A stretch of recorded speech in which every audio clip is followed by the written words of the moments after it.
পরিবার। এই জায়গায় আল্লাহ পাক আপনাকে কর্তৃত্ব দিয়েছেন। এখানে কিন্তু আপনার উপর লাঠি কেউ ঘোরাচ্ছে না। আপনি অ্যাজ এ বাবা আপনি পরিবারের কর্তা, অ্যাজ এ স্বামী আপনি পরিবারের কর্তা, ভাই আপনি পরিবারের কর্তা। আমাদের প্রথম স্টার্টিংটা এই ফ্যামিলি থেকে করা উচিত। তো আল্লাহ পাক এই বিষয়ে কি বলছেন আমি ওই আয়াতটা বলে সামনে যাই।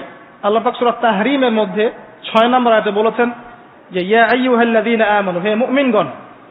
আমাদেরকে আল্লাহ পাক বলছেন হে মুমিনগণ, কু আনফুসাকুম ওয়া আহলিকুম নার, তুমি নিজে জাহান্নামের আগুন থেকে বাঁচো। আগে নিজের চরকায় তুমি তেল দাও, নিজে জাহান্নামের আগুন থেকে বাঁচো। ওয়া আহলিকুম নার, তোমার যে পরিবারবর্গ আছে এদেরকে জাহান্নাম থেকে বাঁচাও। এই বাঁচানোটা কেমন দেখেন, আপনাদের বাসায় ছোট ছোট বাচ্চা কাচ্চা আছে না? আছে তো। একটা বাচ্চা যদি আগুন ধরতে যায়, ধরেন ও বোঝে না যে আগুন কেমন হবে, ছোট বাচ্চা কয়লা ধরতে যাচ্ছে, হ্যাঁ আগুন হাত দিতে যাচ্ছে, তো আপনি কি করবেন? আপনি তাকে সেভ করার চেষ্টা করবেন। সে যদি বলে না আমাকে ছেড়ে দাও আমি ধরবই, আপনি প্রয়োজনে একটা থাপ্পড় দিয়ে হলে সরাবেন এখানে, তাই না? এটা হচ্ছে বাঁচানো। আপনি আপনার শিশুটাকে এই যে হাতে আগুন নেওয়া থেকে বাঁচালেন। আল্লাহ পাক এটা বলছেন নিজে বাঁচো, পরিবার বর্গকেও বাঁচাও। পরিবার বর্গ যদি শুনতে না চায়, না আমি জেনা করব না, আমি গান শুনবো না, আমি মদ খাবই, হ্যাঁ না আমি এইটা করবো ওইটা করবো, যদি আপনি বুঝে থাকেন যে আপনার কথাটা হক, শাসন করে হলেও তো তাকে বারণ করতে হবে। এখানে আল্লাহ পাকের নসিহত হচ্ছে তোমরা নিজেরা জাহান্নামের আগুন থেকে বাঁচো, পরিবার বর্গকে বাঁচাও। কোন জাহান্নাম থেকে বাঁচবে? আলাইহা মালাইকাতুন গিলাযুন শিদাদ, যেই জাহান্নামে কঠিন কঠিন মনের ফেরেশতারা আছে, পাষাণ মনের ফেরেশতা। আল্লাহ পাক তাদের মনের মধ্যে কোনো দয়া মায়া দেন নাই। আমাদের মনে দয়া মায়া আছে না, এই দয়া মায়াও আল্লাহ পাক তাদেরকে দেন নাই। শুধু আযাব দেওয়ার মতো শক্তি সামর্থ্য এবং কঠিন একটা মন দিয়েছেন। অন্য সূরায় আছে তাদের সংখ্যা 19 জন। কতজন? 19 জন, মানে তারা দায়িত্বশীল। বাকি আরো যে কত হাজার লক্ষ কোটি আছে আল্লাহ ভালো জানে। আলাইহা তিসআত আশর আল্লাহ পাক বলেছেন। তো আলাইহা মালাইকাতুন গিলাযুন শিদাদ লা ইয়াসুনাল্লাহা মা আমারাহুম ওয়া ইয়াফআলুনা মা ইউমারুন। আল্লাহ পাক ওই ফেরেশতাদেরকে যে আদেশ করেন সেই আদেশ পালনে তারা বিন্দু মাত্র গাফেলতি করে না। এই সব ফেরেশতা থেকে যারা জাহান্নামের প্রহরী, এই জাহান্নাম থেকে তুমি নিজে বাঁচো, তোমার পরিবারকে বাঁচাও। এই জায়গায় আসে। এখন তোমরা যারা এখনো ফ্যামিলি শুরু করো নাই, যুবকদেরকে বলছি, তাদের জন্য এই অংশটুকু বেশি বেনিফিশিয়াল হবে ইনশাআল্লাহ। তোমাদের জন্য পথ চলাটা তুলনামূলক সহজ তাদের চাইতে যারা অলরেডি ফ্যামিলি ঢুকে গেছেন এবং বিপদেও পড়ে গেছে, বা বড় হয়ে গেছেন, দীর্ঘ সময় পর্যন্ত আপনার ইসলামের এগেনস্টে চলেছেন বা আল্লাহর হুকুম আহকামের তোয়াক্কা করেন নাই, তাদের জন্য এটা অনেক কঠিন। কিন্তু যারা এখনো ফ্যামিলি স্টার্ট করো নাই বা কেবল স্টার্ট করেছ বা করতে যাচ্ছ, তোমাদের জন্য এই অংশটুকু বেশি ইম্পর্টেন্ট। আল্লাহ পাক এখানে একটা মূলনীতি দিয়ে দিলেন, নিজে বাঁচতে হবে, পরিবারবর্গকে বাঁচাতে হবে। আর আমি আগেই বললাম পরিবার বাঁচলে সমাজ বাঁচবে, সমাজ বাঁচলে রাষ্ট্র বাঁচবে। আসেন প্রথমে আমরা দেখি যে কোরআন কি বলছে। খুব অল্প করে বলি কারণ লম্বা সময় নেওয়ার সুযোগ নাই। কোরআন কি বলছে একটু লাইভলি থাকেন। আদম এবং হাওয়া আলাইহিম আসসালাম, মনে আছে? তাদের দুইজনকে আল্লাহ পাক পৃথিবীতে নামিয়ে দিয়েছেন না? যে ভুলটা তারা করেছেন সেই ভুলের ফল তারা দুইজনের সমানভাবে শেয়ার করে নিচ্ছেন না? বুঝতে পারছেন? আল্লাহ সীমা লঙ্ঘন করার পরে তাদেরকে যে আল্লাহ পাক নামিয়ে দিলেন পৃথিবীতে, এখন এই যে লম্বা সময় তাদেরকে পৃথিবীতে থাকতে হবে, পৃথিবীর এইসব ভোগান্তি পোহাতে হবে, হ্যাঁ জান্নাতের সেই নাজ নেয়ামত থাকছে না, এই যে কষ্টের পথ চলা, এই পথ চলাটা কি স্বামী স্ত্রী একসাথে না? এভাবে যদি পরিবারের স্বামী এবং স্ত্রীরা তাদের জীবনের উদ্দেশ্যটা ফিক্স করতে পারে এবং সমস্ত বাধা বিপত্তিকে হাসি মুখে একসাথে ডিঙাতে পারে, পরিবারে শান্তি আছে। যদি না পারে তাহলে বুঝবেন যে সে আদর্শ স্বামী ছিল না অথবা সে আদর্শ স্ত্রী ছিল না। এখান থেকে শিক্ষা হচ্ছে দুইজনের জীবনের উদ্দেশ্য একই রকম হতে হবে, দুইজনের লাইফের মিশন সেম হতে হবে, তখন আপনি পরিবারের শান্তি পাবেন ইনশাআল্লাহ। যদি না হয় তাহলে আপনি বিয়ের মধ্যে ভুল করেছেন। অতএব এই জায়গায় নসিহতটা প্রথম নেন। তারপরে চলে আসেন নূহ আলাইহিস সালাম, মনে আছে নাম? তার একজন ছেলে ছিল, সে কি মুমিন ছিল? করেন নাই?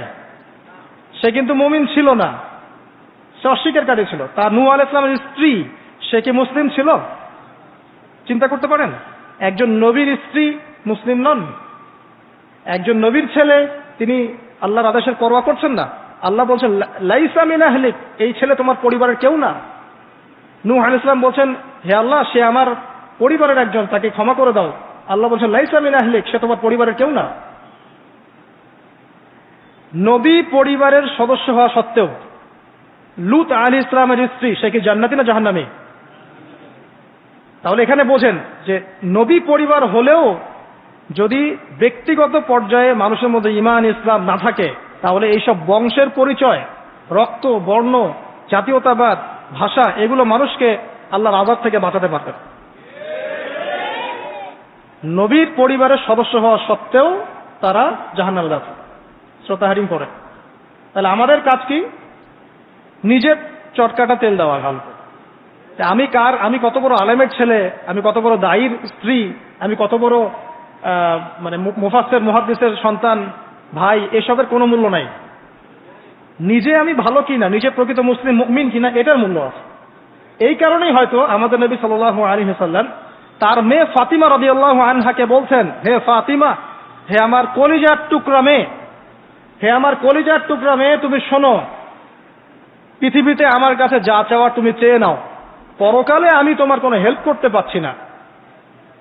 অথচ আমরা জানি নবী সাল্লাল্লাহু আলাইহি ওয়াসাল্লাম সবার জন্য কি করবেন? সুপারিশ করবেন, সেটা অন্য বিষয়। তোমাকে তোমার হিসাব একাই দিতে হবে, নবী সাল্লাল্লাহু আলাইহি ওয়াসাল্লাম এটা বলছেন। একদিন তিনি বাসায় ঢুকলেন, দেখছেন আয়েশা রাদিয়াল্লাহু আনহা কান্নাকাটি করছে। আয়েশা, আর বলে রাখি, আয়েশা রাদিয়াল্লাহু আনহা সম্পর্কে আমাদের নবীজি বলেছেন, তাকে প্রশ্ন করা হচ্ছে, আপনি পৃথিবীতে সবচেয়ে বেশি কাকে ভালোবাসেন? তিনি বলছেন আয়েশাকে। তারপরে কাকে ভালোবাসেন? আবু বকর। তারপর কাকে ভালোবাসেন? ওমর। কথা বুঝতে পারছেন? সেই আয়েশা রাদিয়াল্লাহু আনহা বাসায় কান্নাকাটি করছেন। তিনি বলছেন, কি জন্য কাঁদছো হে আয়েশা? আয়েশা রাদিয়াল্লাহু আনহা বলছেন, জাহান্নামের আযাবের ভয়ে আমি কাঁদছি। কি হবে ইয়া রাসূলুল্লাহ আমাদের শেষে না? তখন আল্লাহর নবী তার স্ত্রীকে বলছেন, যাকে তিনি সবচেয়ে বেশি ভালোবাসেন, তাকে বলছেন, তিনটা ক্ষেত্র বা তিনটা জায়গা আছে যখন পৃথিবীর কোনো মানুষকে চিনতে পারবে না পরকালে, এমনকি আমিও তোমাকে চিনতে পারবো। সেটা কি? যখন এই যে মিজানের পাল্লাটা দাঁড় করানো হবে, এই যে এটা ভারী হচ্ছে না হালকা হচ্ছে, এই সময় কেউ কাউকে চিনবে না, কারো কথা কারো মনে থাকবে না। যে গার্লফ্রেন্ডের জন্য আপনি জীবন দিচ্ছেন, তার কথা আপনার মনে থাকবে না। যে স্ত্রী সন্তানের জন্য আপনি সারা জীবন দুর্নীতি করে গেলেন, তার কথা আপনার মনে থাকবে না। এমনকি যে স্ত্রীর কাছে আপনি অনেক প্রেমময় স্বামী, সেও আপনার কথা মনে রাখবে না যখন মিজানের পাল্লাটা উঁচু করা। দুই, যখন আমল নামা ছুড়ে দেওয়া হবে, আমল নামা এভাবে উন্মুক্ত করে ছুড়ে দেওয়া হবে, ইকরা কিতাবাক, তুমি আজকে তোমার কিতাব পড়ো, ওয়া কাফা বিনাফসিকা আল-ইয়াওমা আলাইকা হাসিবা, আজকে তুমি নিজেই তোমার নফসের হিসাব নেওয়ার জন্য যথেষ্ট। এই সময় আয়েশা, আমি তোমার কথা মনে রাখতে পারবো না। আরেকটা হচ্ছে যখন মানুষ পুল সিরাত পার হবে, তখন কেউ কারো কথা মনে রাখবে। এখান থেকে শিক্ষা কি? নূহ আলাইহিস সালামের পরিবারের সদস্য হয়েও তারা আল্লাহর আনুগত্য না করার কারণে জাহান্নামে যাচ্ছেন। লূত আলাইহিস সালামের পরিবারের সদস্য হয়েও ঈমান না আনার কারণে তারা কি করছেন? জাহান্নামে যাচ্ছেন। আমাদের শিক্ষা হচ্ছে আমাদের পরিবারগুলোর, যে আমাদের এই বংশ, আমাদের এই যে টাকা পয়সা, স্ট্যাটাস, রং, হ্যাঁ, বাড়ি গাড়ি, পলিটিক্যাল পদ, কোনো কিছুই আমাদেরকে আল্লাহর আযাব থেকে বাঁচাতে পারবে না যদি আমরা প্রকৃত মুসলিম মুমিন না হতে পারি। তো পরিবারের সদস্যদেরকে আল্লাহ পাক ঈমানদার হওয়ার তৌফিক এনায়েত করুন। এবার আসেন সামনে, আরো সামনে যান, দেখেন ওই যে ইব্রাহিম আলাইহিস সালাম, দেখেছেন, মনে আছে? বাবা হচ্ছে ওই সমাজের সবচেয়ে বড় লিডারের ডান হাত, নমরুদের ডান হাত। সে হচ্ছে মূর্তি পূজারীদের সর্দার, মানে মূর্তি সে বানাতো, স্ট্যাচু মেকার। ইব্রাহিম আলাইহিস সালামকে আল্লাহ পাক ওই ঘরেই জন্ম দিয়েছেন যেখানে তার বাবা একজন শিরকের কাণ্ডারী। ইব্রাহিম আলাইহিস সালাম তাকে বোঝানোর চেষ্টা করলেন, বাবা এটা শিরক, এটা শয়তানের কাজ, এখান থেকে ফিরে আসো, আমি তোমার জন্য আল্লাহর কাছে দোয়া করবো ইত্যাদি। বাবা তার কথা শুনলো না। এটা তো এমন না যে তিনি শুধু একবার বলেছেন, তিনি হয়তো বলতেই ছিলেন, একদিন দুই দিন না, কিন্তু বলতেই আছে। এক পর্যায়ে বাবা তাকে বের করে দিলেন বাসা থেকে, ফাহজুরহুম, এখান থেকে বের হয়ে যায়। তো তুমি যদি আমাদের এই দেবতাদেরকে গালি দেওয়া বন্ধ না করো তাহলে আমি তোমার মাথা পাথর দিয়ে মেরে ফাটিয়ে ফেলবো। ওয়াহজুরনি মালিয়া, ওয়াহজুরনি মালিয়া, আমাকে একা ছেড়ে দাও, সরে যাও। মানে আমরা তাড়িয়ে দেই না, গেট লস্ট, এরকম করে ইব্রাহিম আলাইহিস সালামকে বের করে দেওয়া হয়। কিন্তু তিনি বললেন সালামুন আলাইক, বাবা আপনার উপর শান্তি বর্ষিত হোক, হ্যাঁ আমার আব্বা আপনার প্রতি শান্তি বর্ষিত হোক, আমি আল্লাহর কাছে আপনার জন্য দোয়া করব। পরে যখন আল্লাহ পাক তাকে বললেন যে কোনো মুশরিকের জন্য তোমার দোয়া করার স্বভাব পাবে না, তখন থেকে ইব্রাহিম আলাইহিস সালাম দোয়া করা বন্ধ করে দেন। এখানে দেখেন ছেলে, একজন যুবক ছেলে, তার মধ্যে ঈমান এসেছে, সে তার পরিবারের চলমান শিরকের বিরুদ্ধে কথা বলছে, প্রয়োজনে সে সেখান থেকে স্কিপ করেছে, তাকে বের করে দেওয়া হয়েছে, সে চলে গেছে, তারপরেও কিন্তু তাওহীদের সাথে শিরকের আপোষ করে নাই। ইব্রাহিম আলাইহিস সালাম সামনে যান, ওই যে তার স্ত্রী হাজরা আলাইহিস সালাম তার সন্তান এবং স্ত্রীকে রেখে আসছেন কোথায় বলেন? মক্কায়, তাই না? মরুভূমিতে, খাবার নাই, পানিও নাই। এখন ইব্রাহিম আলাইহিস সালাম চলে যাওয়ার সময় তার স্ত্রী বলছেন যে আপনি কি আল্লাহর আদেশেই আমাকে ছেড়ে যাচ্ছেন? তিনি বলছেন হ্যাঁ। তখন তিনি বলছেন আল্লাহ পাক আমাদেরকে ধ্বংস করবেন না। এখানে খেয়াল করে দেখেন, তারপর সাফা মারওয়া সাই করলেন, জমজম কূপ পানি বের হলো, সেখানে কমিউনিটি গড়ে উঠলো। ইসমাইল আলাইহিস সালামের ঔরস থেকে পরবর্তীতে মুহাম্মদ সাল্লাল্লাহু আলাইহি ওয়াসাল্লামের জন্ম হয়েছে ওই ট্রাইবের মধ্যেই। তো এখানে খেয়াল করেন, এই যে সন্তান ইসমাইল আলাইহিস সালাম, তিনি যখন একটু বড় হচ্ছেন তখন ইব্রাহিম আলাইহিস সালাম আসছেন, এসে বলছেন আমি স্বপ্ন দেখেছি, ইয়া বুনাই আমি স্বপ্ন দেখেছি, ইন্নী আরা ফিল মানামি আন্নী আসবাহুক, আমি স্বপ্ন দেখেছি আমি তোমাকে জবাই করছি, ফানজুর মাযা তারা, তোমার কি রায় আমাকে বলো। এখন ইসমাইল আলাইহিস সালাম বলছেন, কিশোর ইসমাইল, ইয়া আবাতি, হে আমার বাবা, ইফআল মা তুমার, আপনি সেটাই করেন যা আল্লাহ আপনাকে আদেশ করেছে। সাতাজিদুনি ইনশাআল্লাহু মিনাস সাবিরিন, ইনশাআল্লাহ আপনি আমাকে সবরকারী পাবেন। কার কথা এটা? ইসমাইল আলাইহিস সালামের কথা। এখন খেয়াল করে দেখেন, ইসমাইল আলাইহিস সালামকে কিন্তু তার বাবা 24 ঘন্টা কাছে রেখে মানুষ করেন নাই, আসা যাওয়া করতেন। মূলত তাকে মানুষ করেছে তার মা হাজারা আলাইহিস সালাম। যেই সবরকারী, আল্লাহর প্রতি তাওয়াক্কুলকারী মা বলেছিল আল্লাহ যদি আপনাকে আদেশ করে থাকেন আমাদেরকে ছেড়ে যাওয়ার জন্য, সেই আল্লাহ আমাদেরকে ধ্বংস করবেন না। ওই যে তাওয়াক্কুল, ওই যে সবর, তার গর্ভ থেকে আল্লাহ তার জন্ম দিয়েছেন ইসমাইল আলাইহিস সালাম। যেমন মা তেমন সন্তান, যে সন্তান বলছে আমাকে জবাই করতে যদি আল্লাহ পাক আদেশ করে থাকেন আপনি করেন।